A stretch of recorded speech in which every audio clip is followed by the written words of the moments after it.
नमस्ते, नमस्कार, सलाम, प्रणाम, दंडवत बंदगी।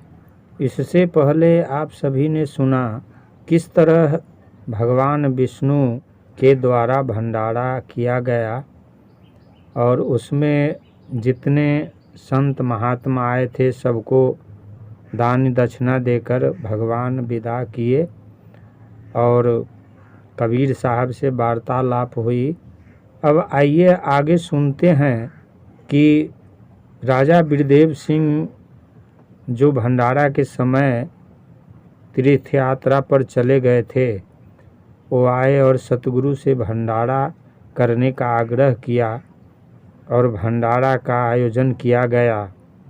इससे पहले आप सभी से अर्जी, निवेदन, विनती, प्रार्थना है, ज़्यादा से ज़्यादा लाइक कर देंगे, सब्सक्राइब कर देंगे और शेयर कर देंगे ताकि सभी श्रोतागण को सुनने को मिले।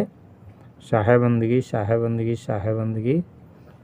इसी संदर्भ में महाराजा धीराज जो तीर्थ करके आए थे और जिन्होंने गुरुदेव से निवेदन किया था कि मेरे तीर्थ यात्रा के उपलक्ष्य में संतों के लिए एक भंडारा का आयोजन किया जाए, सतगुरु ने कहा ठीक है। गुरुदेव की आज्ञा पाते ही महाराजा धीराज ने कहा कि प्रभु, कल प्रातः सारी भोज्य सामग्री आपके आश्रम पर आ जाएगी। सभी स्थानों पर कल के लिए निमंत्रण भेज दिया गया है। सतगुरु ने कहा कि राजन, बहुत अच्छा, जैसी तुम्हारी इच्छा हो वैसा ही करो। प्रातः ही समस्त भोज्य सामग्री आश्रम पर आ गई। भंडारा चालू हो गया। दूर दूर से खाने वाले लोग आते रहे। बड़ी धूमधाम से 10 दिनों तक महाराजा धीराज का भंडारा चलता रहा। पूरी लड्डू खाते खाते लोग उब गए। सभी लोग बिना कहे ही भागने लगे। राजा ने सभी को रोककर दक्षिणा सौगात के साथ विदाई की। राजा के भंडारे की चर्चा भी बहुत दिनों तक चलती रही। उक्त भंडारे में राजा ने संतों को बड़ी सेवा की, जिससे प्रसन्न होकर साहब बोले कि राजन, तुम क्या चाहते हो, मुझसे वर मांगो। इस प्रकार साहब को प्रसन्न जानकर राजा बिरदेव सिंह ने हाथ जोड़कर साहब से कहा, प्रभु, आपसे क्या मांगू, मुझे कुछ नहीं चाहिए। सारा भोग मुझे उपलब्ध है जो नाशवान कहा गया है। पुनः मैं उसी को कैसे भोग सकता हूँ। मुझे केवल आपकी दया मिलनी चाहिए, जिसके द्वारा मैं जन्म मरण के चक्कर से मुक्त हो जाऊं। आप ही ने तो कहा कि जहाँ तक चाहने की इच्छा है वह सब काल का ग्रास है। तो अब तो मैं क्यों चाहने की इच्छा करूं।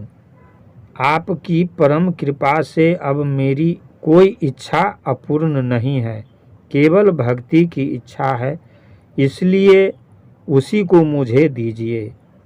इतना कहकर महाराजा धीराज साहब के चरणों पर गिर पड़े। सतगुरु कबीर ने राजा को उठाकर अपने गले से लगा लिया।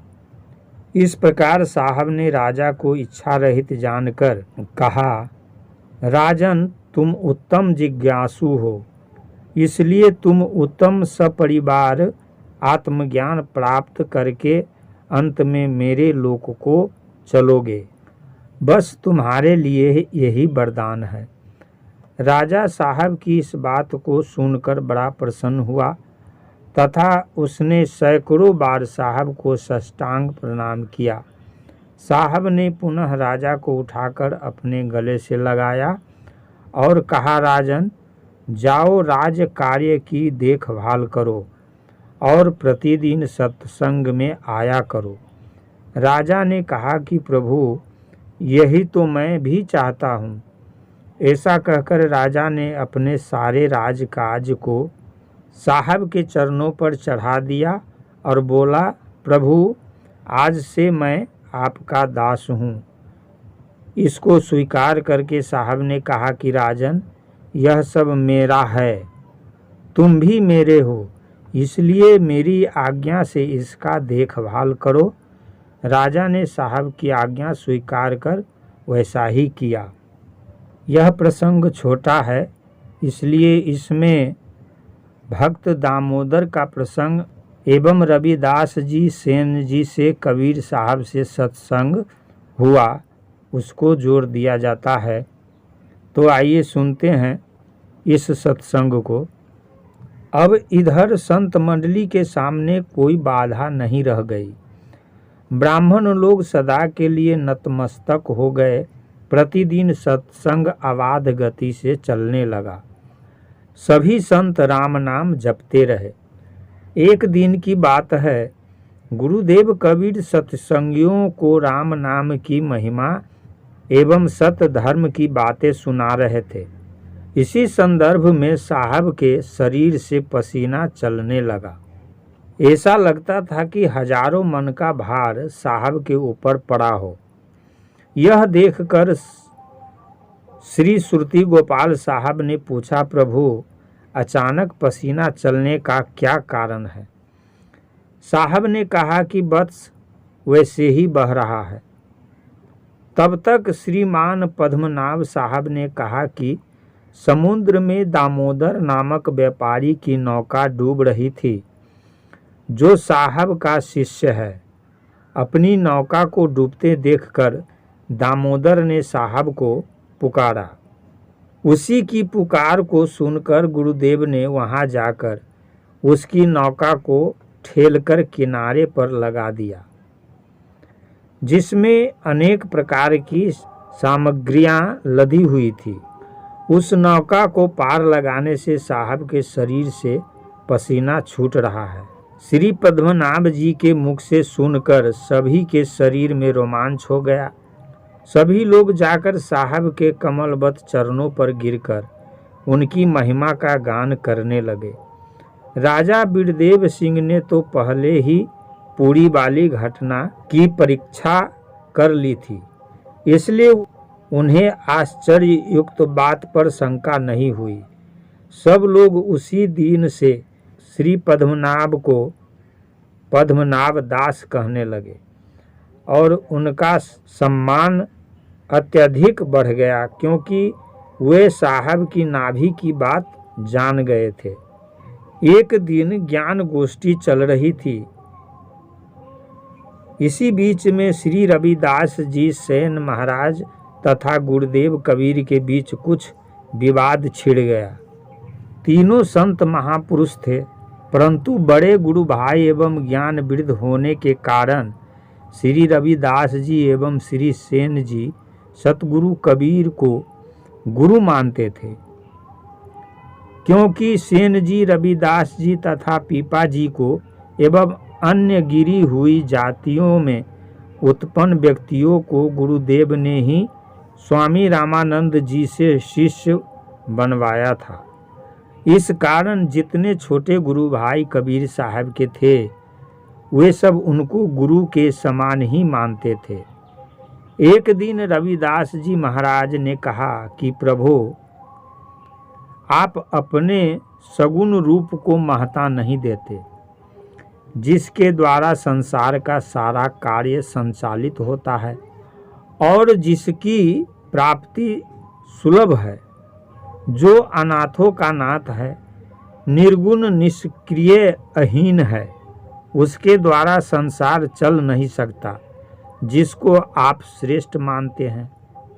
इस प्रकार श्री रविदास जी एवं श्री सेन जी महाराज जी को उक्त वार्ता को सुनकर गुरुदेव ने कहा कि हे संतो, सगुण माया मिश्रित होने से समुचित नहीं है और निर्गुण माया विकारों से रहित होने से समुचित है, क्योंकि उसमें माया का लेश नहीं है। वह निरुपाधि, निरूपम, अनबद्ध, अकल और अहीन है, इसलिए वह निरंतर एक समान ही रहता है। उसमें क्षरत्व और वृद्धत्व नहीं होता है वह न तो कहीं जाता है और न कहीं से आता है। इसके बाद श्री रविदास जी ने कहा, क्या सगुण उससे भिन्न है?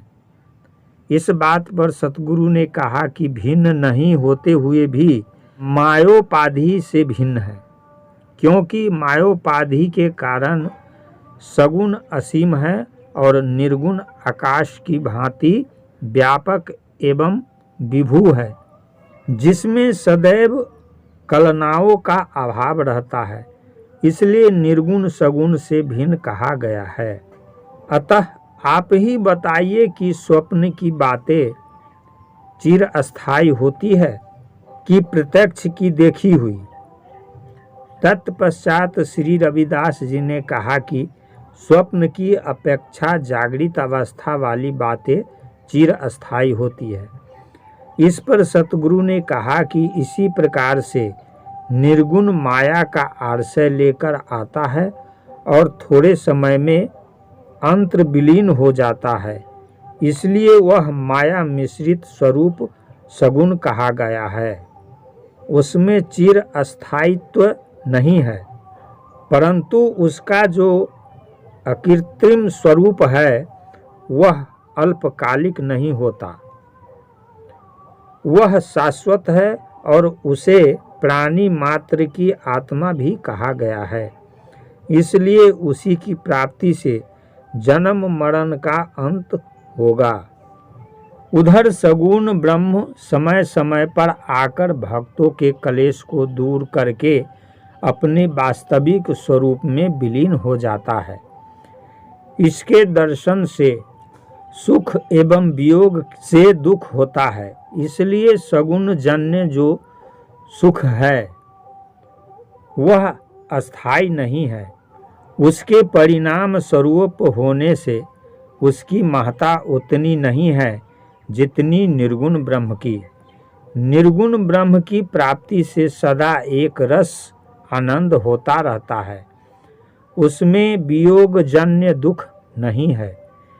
इसलिए प्रभु के वास्तविक रूप का ही चिंतन भजन करना चाहिए। इस बात पर रविदास जी ने सतगुरु से कहा कि प्रभु, जब वह गुणातीत है तो उसका चिंतन भजन कैसे होगा? सतगुरु ने कहा कि उसी में गुण का आरोप करके उसे सर्वव्यापक जानकर चिंतन भजन करना चाहिए। जिस वस्तु का ध्यान प्रेम पूर्वक किया जाता है उसकी प्राप्ति अवश्य होती है, क्योंकि निर्गुण ब्रह्म ज्ञान स्वरूप होने से यह जानता है कि मेरा चिंतन करता है, तदंतर उसकी अंतर आत्मा में ही प्रकट होकर उसे कृत्य कर देता है। निर्गुण ब्रह्म ही अपनी आत्मा है और जब उसका ज्ञान हो जाता है तो वह दूसरे के चक्र में नहीं पड़ता। इतना कहकर सतगुरु मौन हो गए। इस प्रकार उक्त अमृतमय वाणी को सुनकर श्री रविदास जी, श्री सेन जी महाराज तथा अन्य संत सभासद कृत हो गए और अपने अपने स्वरूप में समाहित हो गए। नमस्ते, नमस्कार, सलाम, प्रणाम, दंडवत, बंदगी। अभी आप सभी ने सुना कि किस तरह दामोदर दास को और रविदास जी को, सैन जी को, पीपा जी को, पद्मनाभ दास साहब को सतगुरु उपदेश दिए, निर्गुण सरगुण का भेद बतलाए। फिर आगे मिलते हैं। साहेब बंदगी, साहेब बंदगी, साहेब बंदगी।